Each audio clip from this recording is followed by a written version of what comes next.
Obbo Taayee Danda'aatti hidhaan murtiitti murtaa'u BBC'n gabaase. Gabaasa oduu kana akka itti aanutti qabannee dhiyaanne haga xumura qophii keenyaatti nu waliin ta'an afeerraa keenya.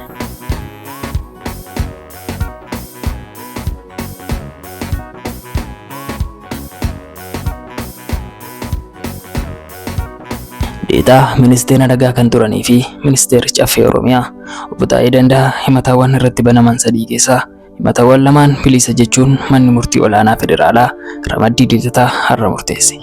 Mana murtii olaanaa federaalaa ramaddii lidataatti dhaddachi tokkoffaa yakkoota heeraaf sirna seeraa irratti raawwataman ilaaluun har'a akka lakkoofsa Itoophiyaatti 3/3/2018 galmee himataa Obbo Taayee ilaalee jira jedhu. Manni marichaa Obbo Taayeen himata lamaan balleessaa miti kan jedhe yommuu ta'u, himata labsii meeshaa waraanaa ilaallatuu fi heeyyama osoo hin qabaatiin meeshaa waraanaa qabatanii argamu jechuun Obbo Taayee Danda'aa balleessaadha jedheera. Obbo Taayeen aangoo irraa kaafamanii erga hidhamanii booda abbaan alangaa waliigalaa federaalaa seera yakka Itoophiyaa bara 1996 ba'ee keewwata 251 fi keewwata 251 himataman lama irratti saaqee ture. Kana malees heeyyama malee meeshaa waraanaa qabatanii waan argamaniif labsii bulchiinsaa fi to'annoo meeshaa waraanaa 1177 cabsaniiru jechuunis himata sadaffaa irratti saaqee ture. Himatamaanis yeroo tokko wabiidhaan ba'anii kan turan ala dhimmi isaanii mana sirreessaatti hordofaa turaniiru. Himanni Obbo Taayee Danda'aa irratti himatamanii har'a bilisa ittiin jedhaman seera yakka keewwata 251 kan ilaallatudha. Keeyyata kana irratti abbaan alangaa itti gaafatamaa itti kennamee ba'achuu osoo qabanuu biyyi waraanarra osoo jirtu diina waliin walaanuurra jechuun Obbo Taayee himate. Kana malees Obbo Taayee Danda'aa irratti himataawwan dhiyaatan keessaa karaa sooshaal miidiyaa garaagaraa irratti piroopagaandaa uumtaniitu warroota faallaa mootummaa hiriiranii fi karaa sooshaal miidiyaa falmitaniitu jechuun himataawwan garaagaraa irratti dhiyaatee ture.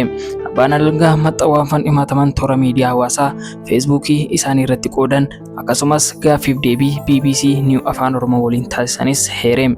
Dabalataan abbaan alangaa himata lammaffaa keewwata 257 jalatti saaqeen Obbo Taayeen faayidaa biyyaaf dursa laachuun nageenya uummataaf hojjechuu osoo qabanuu ergaawwan faallaa kanaa ta'an dabarsaniiru jechuun himate. Gama biraatiin Obbo Taayee Danda'aa ergaawwan gama miidiyaa hawaasaatiin qoodaman kan isaanii akka ta'an amanuun garuummoo ergaawwan qoodan yakka akka hin taane himuu falmanii. Ergaawwan qoodanis nagaa kan labsan malee waraana kan kakaasan yookiin piroopagaandaa humnoota hidhatanii akka hin taane mana murtiitti himaniin. Dabalataan himata abbaan alangaa wayita biyyi waraana keessa jirtutti jechuun dhiyeesse waraanni mana maree bakka bu'oota uummataan labsame akka hin jirre eeruun mormuu isaanii abbootiin seeraa himaniiru. Dabalataan ergaawwan kunneen mirga yaada ofii bilisaan ibsachuu fayyadamanii kan dabarsan akkasumas bakka bu'aa uummataatti nagaan akka ba'uuf dirqamsiisanii ba'achuun himuun yakka akka hin dalagne mormuunis himeera.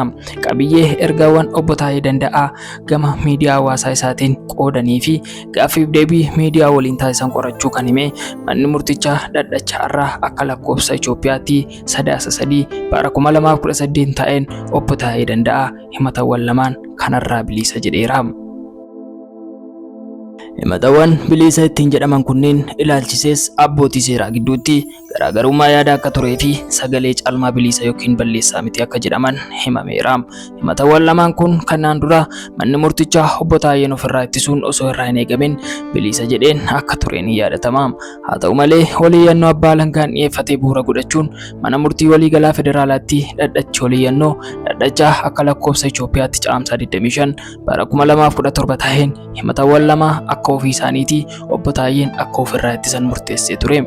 Kanuma bu'uura godhachuun Obbo Taayeen ragaalee ittisaa dhiyeeffatanii jecha kan kanneen yommuu ta'u ragaalee sanaada akka dhiyeeffatanis abbootiin seeraa himaniiru. Dhumarrattis manni murtichaa himata eeyyamaa malee meeshaa waraanaa qabatanii argamuu jedhuu fi Obbo Taayeen balleessaadha jedhan irratti yaada bitaaf mirgaa dhaggeeffachuuf akka lakkoofsa Itoophiyaatti 15/2018tti beellama qabateera. Manni murtii dhadhachaa irra taa'anii obbo Taayee Danda'aatti hidhaa tokkoyyuu itti hin murteessine. Garuu guyyoota itti aananitti yookiin hidhaa ta'uu danda'a yookiin karaa nagaa gara mana isaaniitti galanii gara hojii isaaniitti akka deebi'aniif murtoo tokko kaa'uu danda'a. Kanaan ala mana murtii keessatti akkasuma mana hidhaa keessatti umuriin isaanii dabarsuun faayidaa akka hin qabne abbootiin seeraa fi obbo Taayee Danda'an afaan isaaniirraa kan dubbatan yoo ta'u, kana malees kana booddee gara hojii isaaniitti yoo deebi'anii seera masaraa mootummaa hunda guutuudhaan gara hojii isaaniitti akka deebi'anii ta'uu baannaan garuu mana hidhaa keessaa akka turan murteen kan darbe yoo ta'u, garuu guyyoota itti aananitti murteen isa dhuma maal ta'a kan jedhu waldhabdee nama hundaatii fi gaaffii nama hundaa ta'uu BBC'n dubbata. Itoophiyaan biyya yeroo jalqabaa fi gaaffii ulaa galaanaa gaafachuun ishee dhaga'ame.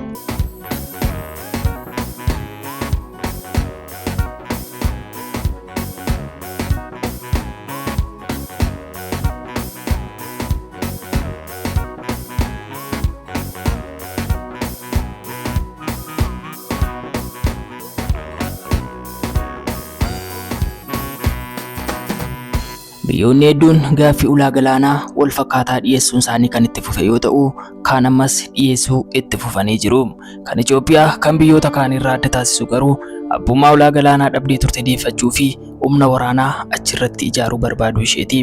Haa ta'u malee bakki argama Itoophiyaa naannoo galaana diimaa iddoowwan geejjibni galaanarraa addunyaa hedduu qaxxaamuruu irraa utuu baay'een fagaatiin ta'e utuu ta'ee jira ulaa galaanarra daangeffachuun ishee shira itti yaadamee ishee irratti xaxamee akka ta'etti amanaa mootummaan Itoophiyaa biyya bulchaa jiru. Addunyaa irratti daldalli keessumaa galaanarra baasuuf galchuu dorgommii guddaa kaasa galeera.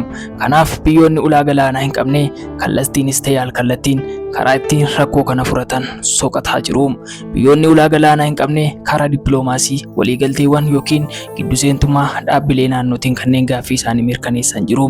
Biyya Afrikaa baay'ina uummataan sadarkaa lammaffaa irra jirtu Itoophiyaan garuu Eertiraa irraa cittuu hordofee erga bara 1993 biyya lafaan marfamte yookiin karaan ittiin galaanatti baatu hin qabne taate. Gaaffileen ulaa galaanaa biyya keenya Itoophiyaa qofa osoo hin taane biyyootalee akka Joordaanii fi Saawud Arabiyaa garaagaraa keessattis akka gaggeeffamaa turan ragaaleen tokko tokko dhugaan ni ba'u. Gaaffiin dhimma fayyadama galaanaa Joordaanii fi Dimokiraatik Rippaabilika Koongoo wal fakkaata. Lamaan isaanii guutummaa guutuutti lafaan kan daangeffaman miti. Sarara dhiphoo yookaan laga daangaa isaanii keessatti galaanatti isaan faallessu qabu. Haa ta'u malee gaaffiin isaanii biyyoota ollaa waliin walii galuun daangaa kana babal'ifachuu misoomsu ture. Joordaan bara 1965 Saawud Arabiyaa waliin walii galtee daangaa irra ga'anii. Walii galtee kanaanis Joordaan naannoo gammoojjii biyya ishee keessaa lafa bal'aa ta'e Saawudiif kennite bal'ina qarqara galaanaa xiqqaa qabdu gara iskuweer kiiloomeetira 6,000tti jijjiirte. Jijjiirraan kunis qarqara galaanaatti akka barbaadetti akka fayyadamtuu fi inuma magaalaa buufata doonii ishee tokkicha Aqabaa jedhamu kan daldala idil addunyaaf tasgabbii dinagdee ishee murteessaa ta'e akka ijaarrattu ishee dandeessiseera. Biyyi keenya Itoophiyaan garuu rakkoo akkasii keessa galtee jirti. Rakkoon kun yoom furamaa ulaa galaanaa yoom argattiin gaaffii addunyaa maraati. Qophii keenya guyyaa biraan angoolitti deebinutti nagaan turaan afeerraa keenya YouTube chaanaalii keenya subscribe gochuudhaan maatii keenya taasisaniin jenna. Horaa bulaa deebanaa.